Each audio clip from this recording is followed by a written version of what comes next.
Ladies and gentlemen, good day and welcome to the HeidelbergCement India Limited Q1 FY22 conference call hosted by PhillipCapital India Private Limited. As a reminder, all participant lines will be in the listen-only mode, and there will be an opportunity for you to ask questions after the presentation concludes. Should you need assistance during the conference call, please signal an operator by pressing star then 0 on your touchtone phone. Please note that this conference is being recorded.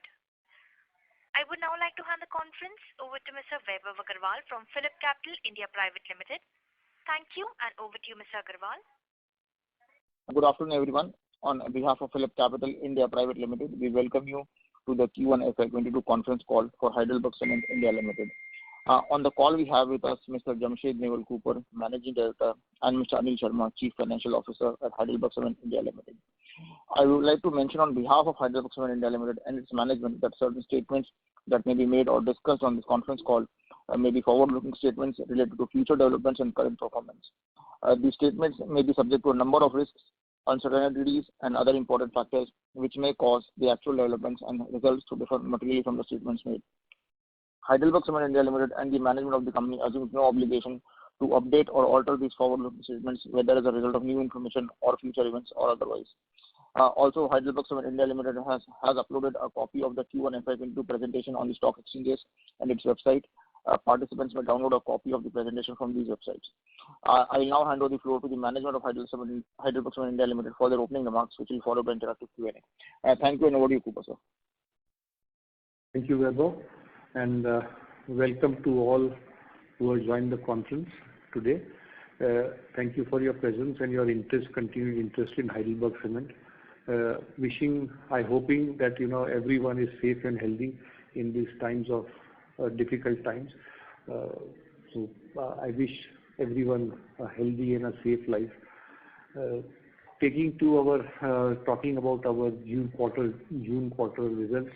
We have uploaded our presentations, which you have seen. The key highlights of this is we are on the ESG front. We are looking at a CO2 emission to achieve 500 kgs per ton of cement against from our 511 as we stand today by 2025. So this is one of our focus areas on sustainability. On ESG projects, we are putting to support the ESG projects. We are putting up 5 megawatt solar power plant, which should be operational now anytime. So we are looking at that. In terms of capacity utilization, company has touched 74% utilization, and this capacity looks a little softer because we added about 1 million tons last March. So this looks, otherwise we were operating close to about 90% plus. We continue to produce 100%. I think this is a hallmark of HeidelbergCement across. I don't think there is anybody in this industry who is on 100% blended cement. So on the compliance side, we will be on the environmental side, we will be having the lowest CO2 footprint because being a 100% PPC market producer. In terms of our green power, we are very proud that we are right now about 23% of our power used in HeidelbergCement is 23% is green power.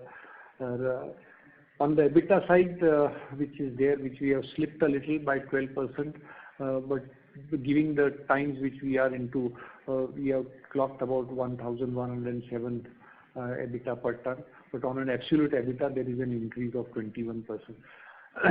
Net cash in bank, it is almost 2.3 billion. We have a negative working capital, which are some of the highlights. And these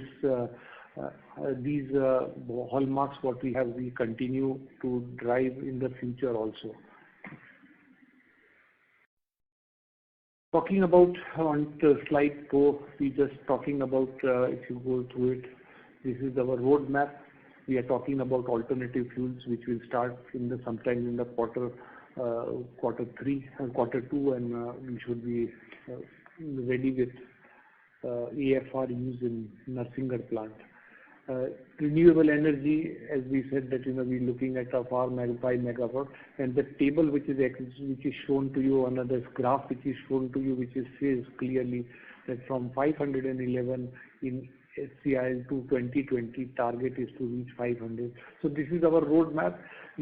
For comparison purposes, we have given where the world cement industry stands at 640 kgs of CO2 emission. Indian cement industry stands close to about 580 kgs.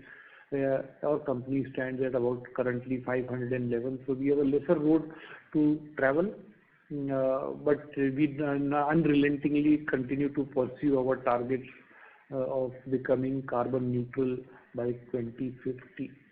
This is our group's target also, global target also, and we align ourselves to that. In terms of COVID times, referring you to slide 5, we have done whatever possible to support our society which is around our plants by giving them, whether it is oxygen cylinders or providing them beds. Then we try to give them masks. With education, also devoting enough time to educate people on the necessity of putting up masks, responsibility, bringing in the sense of responsibility among the people. So those were some initiatives, distribution of medicines and all those things which we have done, and which have been also recognized by the media at various stages. Under our CSR activities, we have also started operating opened up a very small hospital for children with benefit. So these are things which we have done.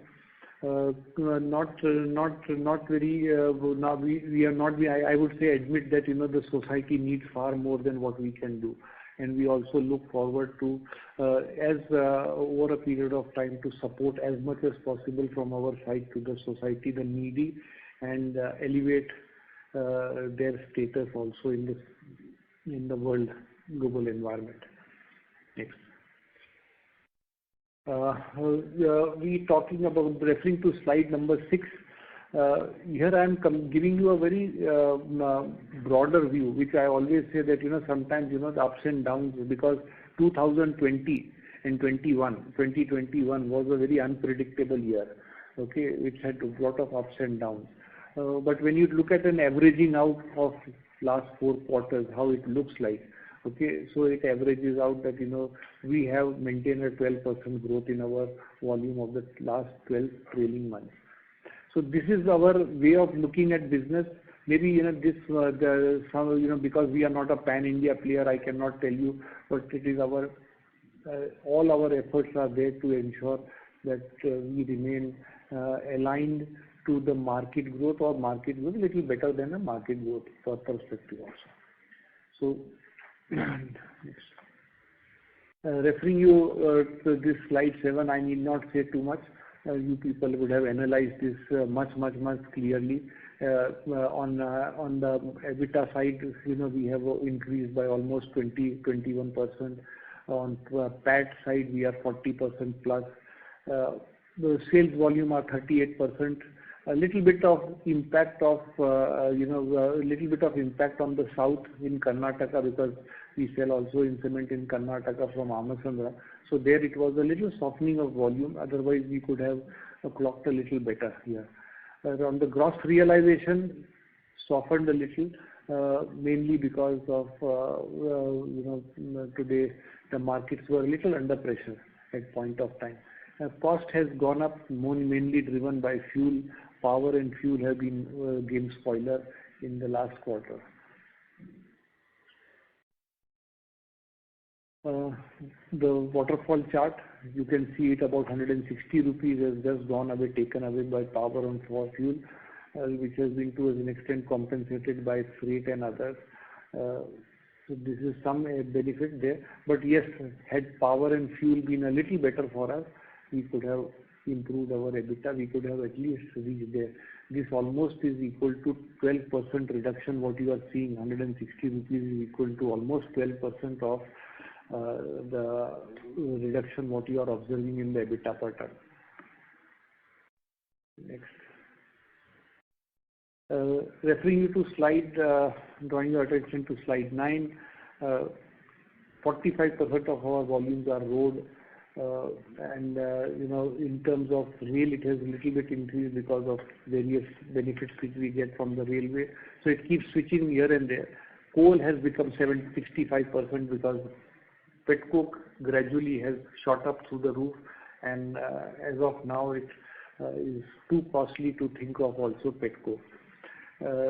On premium quality cements, what we are talking about, our share is now 20%, which has grown by almost 88% over last year. Trade, we have slipped a little. Only I'm saying that because if you look at year-on-year basis, last year we were 89%, now it is 83%, and this is also because of some non-trade orders, which are government orders, which are coming in a big way, and to fill up. This is more for us a filling up area. So we have extended a little bit and moved to 83. Otherwise, our target is to remain to around 85%. That is our target, and 15% we don't prefer to do more non-trade. So yeah, anyway, this will be getting made up. Last year there was, the difference was also because, there was a cement shortage in the market, and the government projects were not working last year in June. More private demand was very high. So we have served that time the private demand and the IHB segments, and this time the demand has been almost the same. It has come back to the normal standards. So that is where we move. Outlook, we have, although, we have vaccinated, we have given a free vaccination drive to our entire employees. Not only our employees, our workmen, it is also to even our contract workmen who are working, and including their families. It is not that only to those people, but also to their families we have extended, because we believe that if people have to be safe, their families also have to be safe. So we have extended it across the length and breadth of the society wherever we can serve. Demand recovery on the housing side, infrastructure, we are seeing good demand pull from the government projects, so that will continue. I think government wants to spend and improve the. And if you can see, if you really look at the recent trend of unemployment, okay, it is again back to 10 and 11%, which in COVID-1 had shot up to close to about 23-24%. So there is a significant improvement. I would say, the world is trying to learn to live with COVID. The risk is hardening of our domestic and fuel prices and international fuel prices. So customer sentiments, I will say that, rural sentiments are significantly strong across. If you look at the CMI data, recent semi-published data, rural demand is looking to be much stronger than the urban demand. So I have a very positive note on this, that we being a very rural player in a B class or C class or even tier 3, 5, 6 tier cities, it is a good time for Heidelberg Cement to strengthen its position there. All said and done, 2020 is an election year in central India, that is UP, and there is no relenting by the government on spending on projects. So I think the demand will continue to be strong in Uttar Pradesh. Madhya Pradesh should not lag behind, because that is also in a strong position. We have not seen any setback coming in there. Raw materials, and we had to source, and that has got a little costly. Logistics will become, because of the diesel prices have shot up through the roof. Now I think in the months to come, we do not know how the logistics market unfolds. It is yet not reacted to those so much of major increases, but in the months to come, we do not know how the logistics market will unfold. Today I will always say with a caution that demand is going at about 8-9% we anticipate for the year, but we cannot say what will COVID wave 3 do to us, whether we will be worse, good, better, but possible chances are there that the way the government has moved and people have now realized the wave 3 may not be as harsh, but let me keep my fingers crossed, because we are not an expert at health or hygiene or anything, or doctors in this industry. We will have to wait. If we have to look at the examples of Indonesia and Europe, then the things are bad. If you look at Australia, also the third wave is bad. So Australia has already been declared as a lockout. Just now when I was in the morning talking. So things are, very fluid situation. We will keep our fingers crossed. We will ensure that our plants are working, our people are safe, and our dealer network also, our channel partners, we try to see that, they are safe so they can continue their business uninterrupted. We are assisting them if they are having problems in their life. There are many dealers who suffered out of COVID, but our company has helped them to come out of these crisis situations. So this is all from my side, and I leave the floor to you for questions. Happy to answer those. Thank you very much. Thank you very much. We will now begin the question answer session. Anyone who wishes to ask a question may press star and 1 on their touchtone telephone. If you wish to remove yourself from the question queue, you may press star and 2. Participants are requested to use handset while asking a question. The first question is from the line of Gaurav Pindriwal from Credit Suisse. Please go ahead. Hello, sir. Thank you for the opportunity. Sir, can you throw some more light on your power cost? So I just wanted to understand what your average consumption cost of petcoke and coal was in 4Q, 1Q, and what are the spot rates? So I just wanted to understand the potential impact on power cost going forward. So right now, as I said in my slide also, it is 65%, so about 35% is petcoke in the quarter ended June. In terms of, you asked about the price of petcoke. In terms of our power is about 72 units, 72 to 73 units is the power consumption per ton of cement. In terms of our fuel, it is about 3.05 gigajoule is our consumption on fuel. So I think that is okay. That is more or less, strong. Maybe little bit one unit of power here and there, and a 0.01 or something can be happening in a safe method on coal. But now when with petcoke getting lower and lower, there are other issues which will come about. So we have to learn to live with those things also. Thank you, sir. On the price, sir, what was your average purchase price or consumption price in blue versus the spot rates for petcoke and coal? So petcoke is right now trading at about 16,500 odd some per petcoke, and that is about 8,500 for coal. This is the average price which is delivered. Fair enough, sir. Thank you. Thank you. Participants, if you wish to ask a question, please press star then 1. The next question is from the line of Pinakin from JP Morgan. Please go ahead. Yeah, thank you very much, sir. Sir, you mentioned that petcoke has come down to 35%, and at this point of time, the deliver cost of coal is roughly around 8,500 rupees. So, what kind of coal are we talking about? Is it Richards Bay? Is it Newcastle? And essentially, at this point of time, does this reflect spot prices of 8,500 rupees landed or the June quarter average? So we are buying coal from the open market. Mostly it is domestic coal only.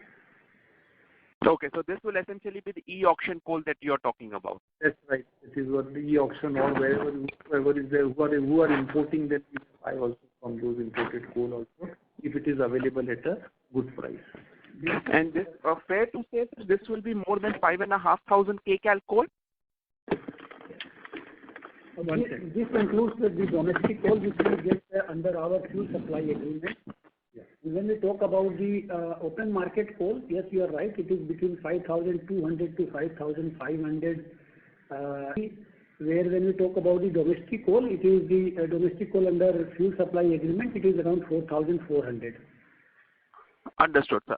Now, sir, just taking this question forward, because what has happened is in the energy markets is that LNG prices have shot through the roof, even though it is seasonally the weak quarter for LNG. And thermal coal is again started rising. Newcastle has hit $140, $150 a ton, and there are worries that when China's winter starts, coal prices could take another leg. So at this point of time, sir, the way how you're seeing your energy cost evolve over the next 2 quarters, do you think that energy cost for the company will remain flat over here, or can we see double-digit increases? If you look at our last 9 quarters, if you look at it, it is hovering around 6.3, 6.2, 6.3 per unit. Okay, so it is very much similar, but if our WHR, this time the WHR output is also been very good compared to last year. Almost 16 gigawatt hour compared to 13 last year. So it is a better output. We get at a very cheap price. But of course, yes, you are right that if the energy price keeps going up, we'll have to. But we are adding 5 megawatt of our solar power plant. Okay, then we are getting it from the open grid, from the open exchange also, open access also we are getting. So it is a balancing. We are trying to balance. If you look at it in last 9 quarters, it is virtually almost similar, hovering around between 6 rupees to almost 6.3. So it is, I think, the team has managed this power sourcing very well. Understood, sir. But sir, in terms of the fuel for the kiln, we should see cost inflation. Pardon? I could not get you. For the coal that will be used in the kiln, sir, cement kiln, over there we should see material cost inflation? As I said, coal is increased by almost 3% for us, and petcoke has risen by almost 57%. Understood. And sir, my last question is that you mentioned in an earlier comment that with the lower usage of petcoke, there are other issues that you have to live with. So operationally, what are the challenges or issues faced when you are migrating from a high petcoke usage to a high coal usage? You have to maintain your SO3 and SO2 you have to maintain in your cement. Okay, so that becomes a challenge. Every time you have to keep changing the recipe. Plus you have to use less, you have to use high grade limestone. So these are challenges which will come in with, when you are using coal alone. Understood. Thank you very much, sir. This is very helpful. Yeah, thank you. Reminder to the participants, please press star and 1 to ask a question. The next question is from the line of Rajesh Ravi from HDFC Securities. Please go ahead. Hello. Yeah, good afternoon, sir. Yes, Rajesh. Yeah. Sir, I have a few questions. First is, if I adjust for the SGST gains in Q4 and Q1, our realization appears to be flattish versus our channel check suggesting that 3 to 5% sequential improvement in realization. So is there any major change in sales mix quarter on quarter? Not so much. I would say little bit, the prices would have become a little, we would have sold it to a little distant market, but also not so much, very small quantities. I don't see any much major change in. There is a small drop of about 80 to 90 rupees per ton in terms of our realization. Our non-trade is a little higher. No, Q on Q it is flat only. Sales mix, the trade mix is similar both in 4Q and 1Q as you have shared in presentation. 83%. Yeah, you are right. There is some pressure, little bit of pressure on price because of in Central India, must have been. Okay, because our channel check are suggesting gain sequentially. That is why I was surprised that why we have posted flattish numbers. I think this could be made mainly because of a little bit of price pressure, because markets where we might be selling, there must be more ingress of material which has come from outside. Okay. And sir, are you selling any clinker also? No, we are not selling any clinker. Okay.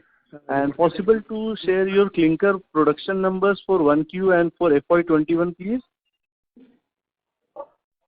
Clinker production was for us was about 690 odd. 690, okay. And for full year, sir, FY21? For whole year of 21, it was about 2,600 odd something. 2,600, okay. And so second is on the costing side, when you said that petcoke prices are up more than 50%, while coal prices are up just 3% for you. So is it like what portion of your fuel mix is domestic coal, sir? I think that is where the most of the benefit is there in terms of inflation? Most of the fuel for us in central India is domestic only. Okay, okay, great. And sir, on the power cost, though you are very strong on the efficiency metric, 72 unit, but are you seeing any inflationary pressure on that also, the grid power supply cost going up, or are they still stable? I think after this 5 megawatt kicks in and we are signing one more contract for our Jhansi unit, I think so on the grid dependability will come down to 30% also. Okay, no, that's fine, but I'm saying the purchase cost, the grid purchase cost. During this year, we don't foresee any big increase because in Madhya Pradesh, government has already revised their tariff in December 2020. So we think they are going to revise their power rate, grid rate during this year. And similarly in Uttar Pradesh also, we don't foresee that in next 2 to 3 quarters, we don't have any increase in the grid prices because in UP, election is there. So from the power side, we can say there should not be any much inflationary impact in the coming 2 to 3 quarters. Okay. So only on the fuel side, whatever the petcoke usage you are doing, their inflationary impact will be there. And one last question on your AFR, which you have mentioned, this project to start in September this year. Could you speak more on this? What exactly is this project and what sort of cost saving and all if you see from this project? It is basically more of a sustainability on an ESG side of this to reduce our carbon footprint. So it will be about TSR basis. It will be about starting with 6 to 7% on the TSR, and then it will go up to, in a phase-wise manner, it will go up to 20%, 22%. We will try to see that it goes to that level within a period of 2-3 years time. Okay. Great, sir. I'll come back and queue. Thank you. Thank you. Thank you. Reminder to the participants, if you have a question, please press star then 1. The next question is from the line of Ritesh Shah from Investec Capital. Please go ahead. Hi, sir. Thanks for the opportunity. A couple of questions. Sir, in one of the earlier questions, you did comment upon a shift in inter-regional trade or more material coming into central region impacting pricing. Sir, can you provide some more color on this particular variable? The central India markets for the last few years, I would say at least 3 years or 4 years, have remained much more stable. This has attracted the attention of quite a few people who are wanting to dump in their extra surplus from the industry. So they are pumping in these materials which come to our markets. Of course, they sell it about 70, 80, 90 rupees a bag cheaper than us. Than the traditional players, most of the players. So they have a destabilization impact on some people can bear it, some people cannot bear it. So that is the only issue. So nothing much about it. It is like this: if you are keeping sugar on the table, probably the bees will fly to it. Right. But sir, has the volume reduced on a sequential basis if one looks at it on a percentage of consumption basis? Basically, the material which gets imported into the region, specifically for the regions where we sell our material? Essentially, we have the degrowth only 5%. So when we see the volume-wise. Right. Sir, I'm not worried about volume. I'm worried about pricing. Given we are such a strong brand, we are 100% blended. We have significant percentage on the trade side. So is this a particular variable which does impact our pricing as well? Given we have no pressure to push incremental volume in the marketplace. So I'm just trying to understand how the business works. Does interregional trade significantly or adversely impact us? Yes, it did impact. It does impact, from time to time. If the markets are sluggish, and if you sell, to sell this volume also during a period of this nature time has been not an easy thing. Okay, so just a little additional volume push has given us a little bit setback on prices, but. I think this is it will happen in some quarters, it will not happen because we have to also safeguard our markets. So we will keep doing these, different pricing strategies. We will do it from time to time. Right. So just a related question. I just wanted to understand, has the peer set competition changed the discounting structures in the region? We hear about this in southern India. Has it something of that sort happened in central India as well? And have we changed our market policy on back of this? No. We do not have a change in market policy at all. Okay, we fix up our discount structure, our incentive structure on 1st of January, and then it stays there for the whole year. It is written in document. It is given to every dealer in writing. Okay, so our documents are very clear where we fully compliant with the tax laws. Whatever we give, whatever we put on paper, it is that is it. So that does not change from day to day. Correct.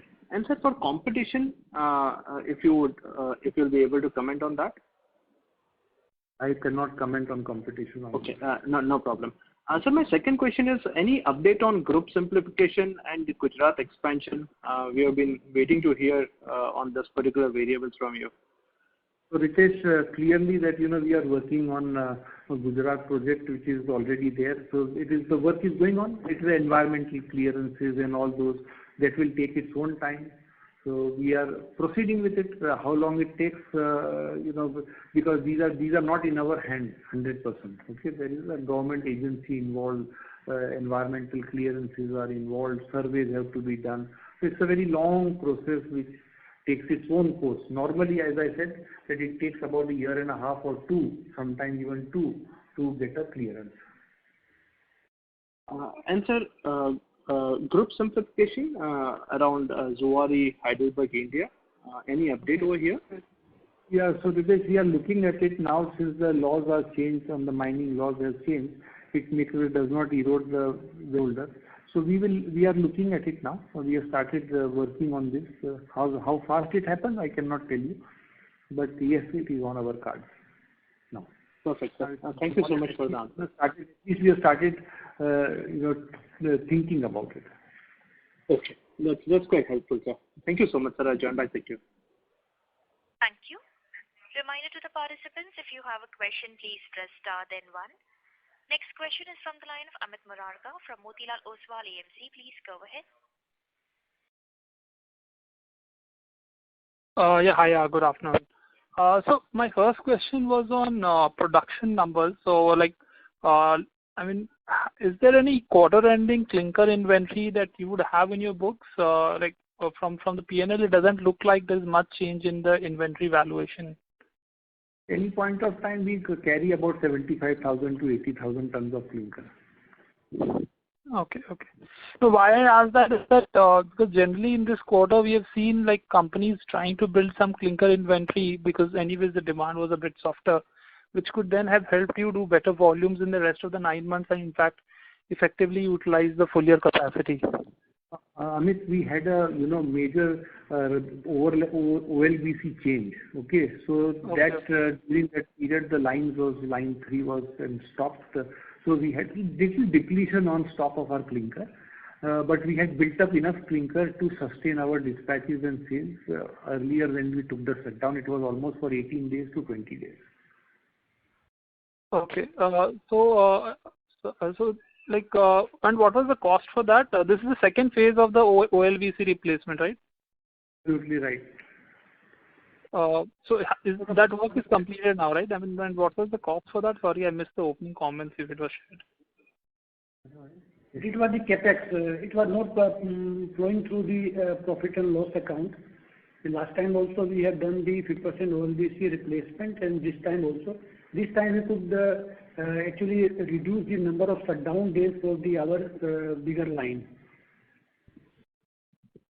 Okay. The total capex we have incurred on this replacement of both the year is around 180 million. Sorry, how much? 100? 180. 18 crore rupees. Okay, got it. And realizations for you seems to have been flat QOQ, whereas I believe the other players and broader industry has seen improvement in sequential realizations. So was it because of some mix change or something? Could you just explain that a bit, please? I cannot say about, because there are people whose results have come in. So far, they are a pan-India players. Of course, South has seen an improvement about 150 rupees in the realization. So there could have been some benefit out of those markets, which we are not privy to it. Neither we are operating in a big way. Our major markets are central India. So we did not see this sort of a price boost coming out here. Okay, understood. Sure. Thank you. That's all. Thank you. The next question is from the line of Shravan Shah from Dolat Capital. Please go ahead.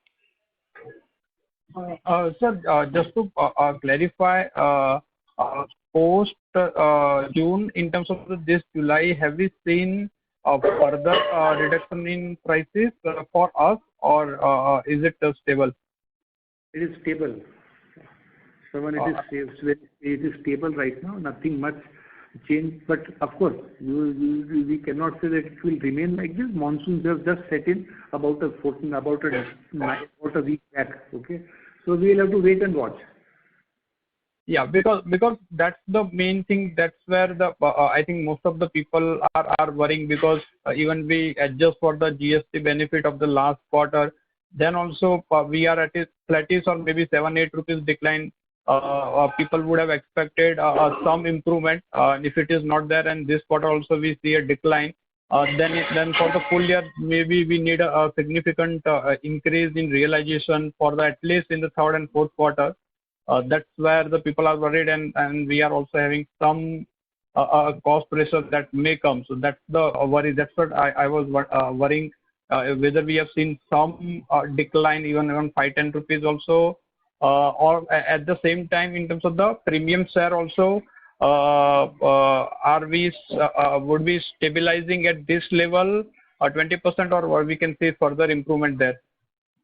Okay, so Shravan, two things. One is the last point, which is about we have a target to reach 25% of the premium cements, not beyond that as of now.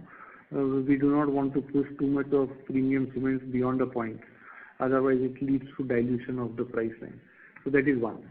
Number two, in terms of price reductions or anything, there is not much of change, alteration which is happening in the prices.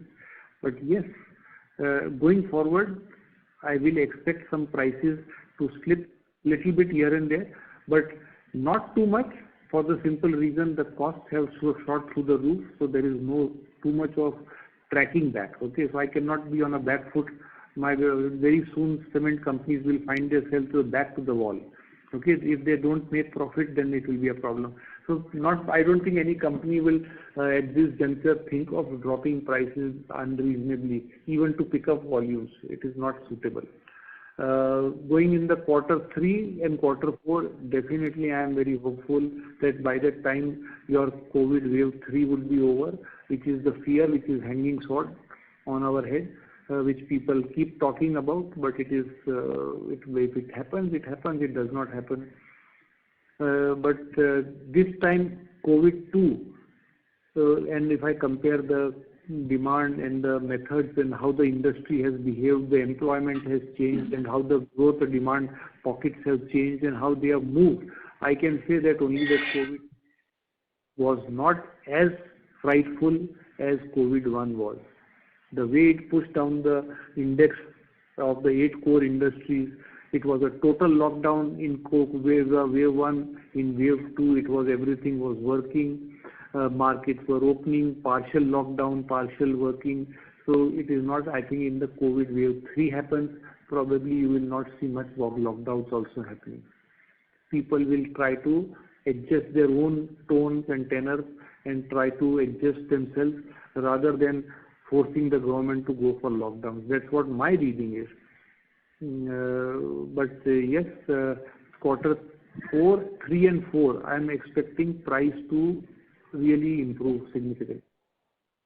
Yeah, that's helpful. Sir, the last 2 clarification. One, the conveyor belt, the work of the 22 kilometer has been done, or it will be done in this July, August, September quarter. And last time in the third quarter we have spoke about 9-10 odd crore whenever it will happen.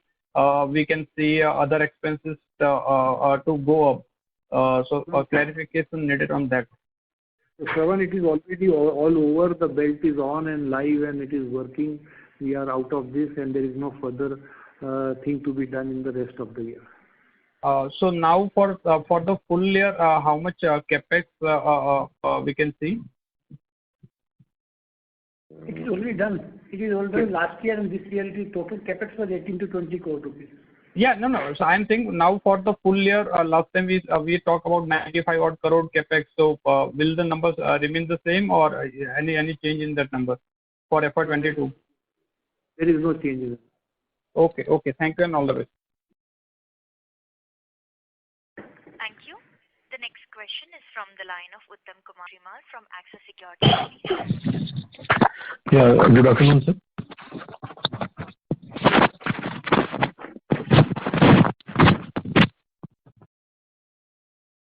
Hello. Yes, you Hello. may go ahead, sir. Yeah. Yes, sir. Can you just tell me what was the lead distance during the quarter? About 350. 350. Yeah. Okay. And sir, how much we have incurred on conveyor belt? I missed that number. Sorry, with respect to conveyor belt, what is the question? What was the capex incurred for building this conveyor belt? So this we have done this capex in 2 years, last year and the current year. Mm-hmm. Total capex for the entire 21 kilometer was around 20 crores. So most of the part of the capex we did last year and the balance we did this year. Okay, sir. Yeah. Okay, sir. Thank you, sir. That's all for my side. Just to correct you, I thought you had written down 250. It is 350, this thing. 350. Okay, sir. Okay, sir. Yeah. That's all for my side. Thank you. The next question is from the line of Prateek Kumar from Antique Stock Broking. Please go ahead. Hello. Yeah, thanks for the opportunity. My first question is, we were looking at certain clinker. We were scouting for some limestone in central market for a clinker debottlenecking. Have we moved forward in that respect? Yeah, we have moved forward in that respect. So we should. We will approach whatever excavation we have done. Once the results are out, then we will approach the government for that. So the clinker expansion could be possible in this location. Let's see, depends. When the results come out, just the drilling and all those things have got over recently. So I don't have the full data about the results. Okay. And sir, how much, according to you, on per ton basis, inflation would be? We would see inflation over like next 2 quarters, fuel inflation. Very difficult today. I cannot comment at all on fuel inflation at all. Absolutely no clue. We never thought that petcoke would trade at $150 and $155. Unimaginable. And how much inventory we maintain for the fuel? I asked because you have said that coal mix has gone to like 65%. Is it further going to go up, which will contain our overall fuel inflation? Okay, safety is the margin. How much is yours? But generally, it is very difficult for the people to carry the huge coal and petcoke inventory. We generally try to keep the 30 days inventory, and therefore any major increase or decrease in the fuel prices will impact the profitability in that quarter. Thanks, sir. I'll get back to the queue. Thank you. Participants, if you have a question, please press star then 1. Please note this is a final reminder for questions, and no further questions will be placed after this. We will take the next question from the line of Kedar Kajli from Fortress Group. Please go ahead. Yeah, thanks for the opportunity. Sir, my first question is, what is your logistics mix in terms of road and rail? And secondly, with this dedicated freight corridor coming up, do you see any benefit for your company? Okay. So today it is about 55% rail and 45% road for the quarter ended. So this is what our mix has changed. Earlier it used to be 50-50 and it keeps changing depending on how the railway freights pan out and how the logistics is available. As far as freight corridors are concerned, I do not foresee any major benefit coming out of it because cement is limited to its geographical boundaries. It cannot exceed beyond certain levels. If you try to do that, it can become a negative impact on your realization. So I don't think today freight corridors are long haul for movements, material moving from north corridor to left, south corridor, and east to west. Those corridors will help those type of material movements. Cement, not too much. Okay, sir. Yeah, so that was the only question I had. Thank you. Thank you. The next question is from the line of Vishal Thanvi from ValueQuest. Please go ahead. I have seen one trend in all the cement companies result, so that in the raw material cost they gain the benefit from change in inventory. And in our case, in Heidelberg result, that benefit was not there. Can you highlight what was that benefit which other players get and we didn't get it? It depends upon how much clinker and cement inventory you carry, even plant as well as in warehouses. As on 30th June, we have not so increase in the inventory as compared to the March. March, we have seen that our inventory has increased, whereas in the June quarter, our inventory has reduced. It depends upon your production and the dispatch. We have taken our bigger kiln shutdown during the month of June, and which was coupled with our replacement of our overland belt conveyor of 20 kilometers. So therefore, our clinker inventory and as well as cement inventory was lower, and therefore the inventory gain was not there in this quarter. And whenever inventory increase, yes, you are right that the company in that particular quarter has the benefit, and that is the benefit on account of only bookkeeping or accounting benefit. It's not the real benefit. Now, during the quarter, okay, you may give kind of changes, but ultimately, end of the year, it is even out from one quarter to another quarter. Understood. Okay. Yeah. Thank you. The next question is from the line of Milind Suresh from Centrum Broking. Please go ahead. Hello. Yeah, Milind. Yeah. Thank you, sir, for this opportunity.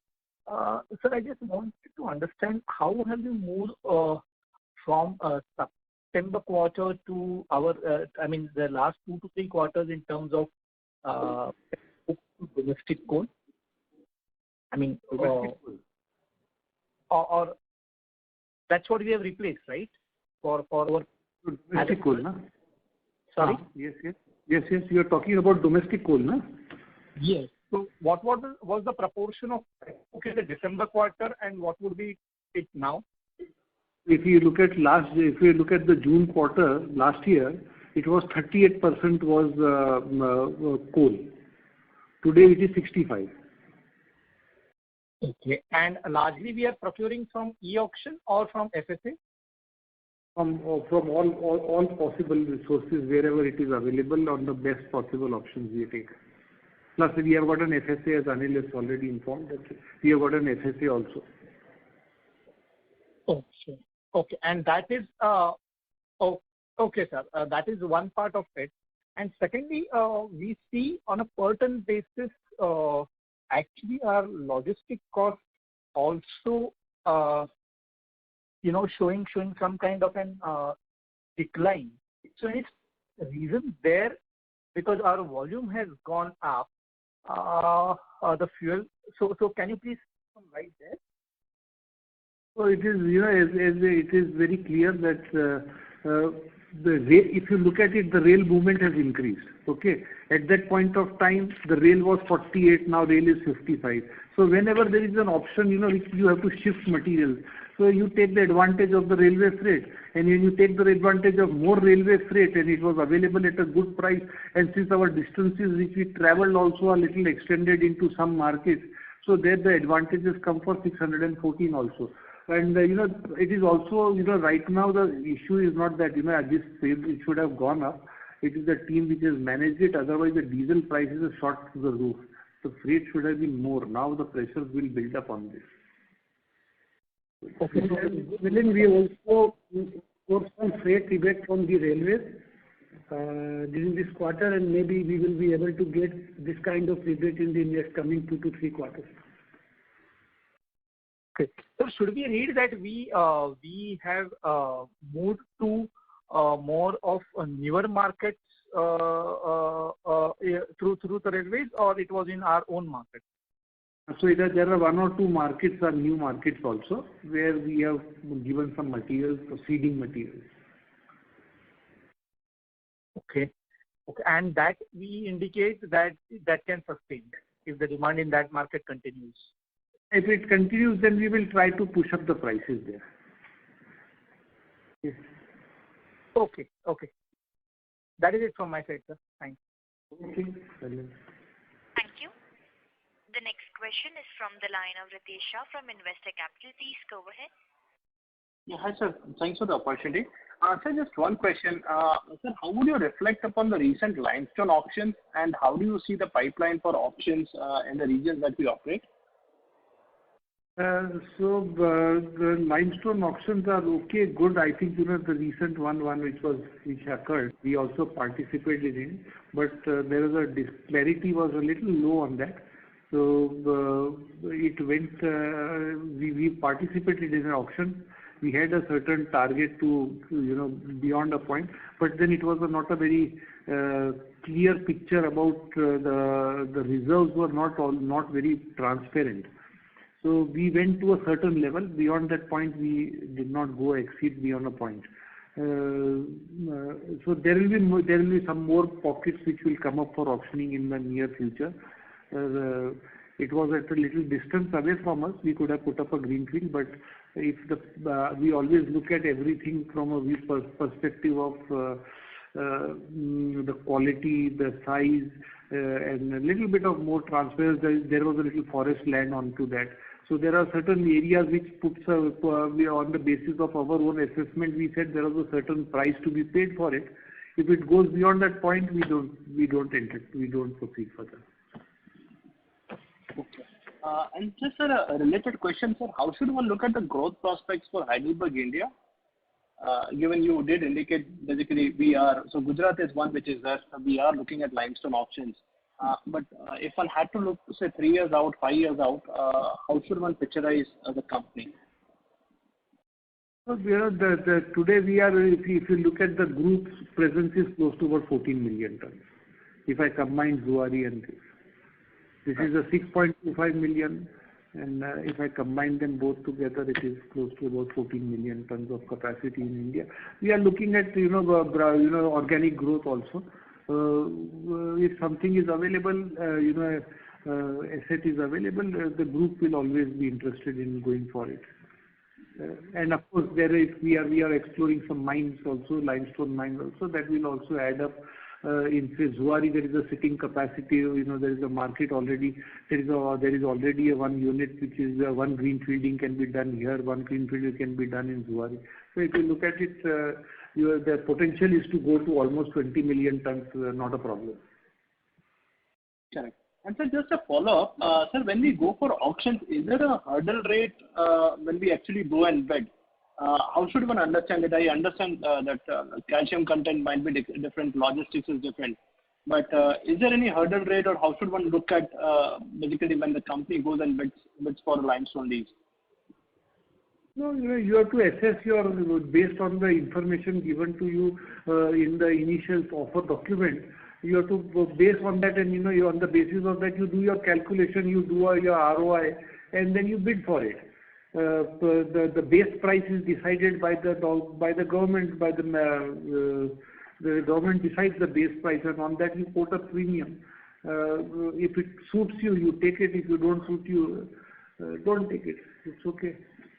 Okay. So just a follow-up, but do we know that what is the sort of incentive that the state government will give on that particular limestone auction when we go and bid for particularly? Is it something which is known for from before? It is something which is definitive on paper, or it is something that has to be worked upon? No, we'll have to now whatever the information is available, government will not. Tomorrow, if you find lower limestone, the government is not going to give anything on that. Okay. Sure. Great. Thank you so much, sir. Appreciate it. Thank you. We take the last question from the line of Amit Murarka from Motilal Oswal AMC. Please go ahead. No, I don't have any further questions. Thank you. Thank you. Well, ladies and gentlemen, that was the last question for today. I would now like to hand the conference over to Mr. Vaibhav Agarwal for closing comments. Over to you, sir. Yeah, thank you. On behalf of PhillipCapital India Private Limited, we would like to thank the management of HeidelbergCement India Limited for the call, and also many thanks to the participants joining the call. Thank you very much, sir. Janice, you may now conclude the call. Thank you. Thank you. On behalf of PhillipCapital India Private Limited, that concludes this conference. Thank you all for joining. You may now disconnect your lines.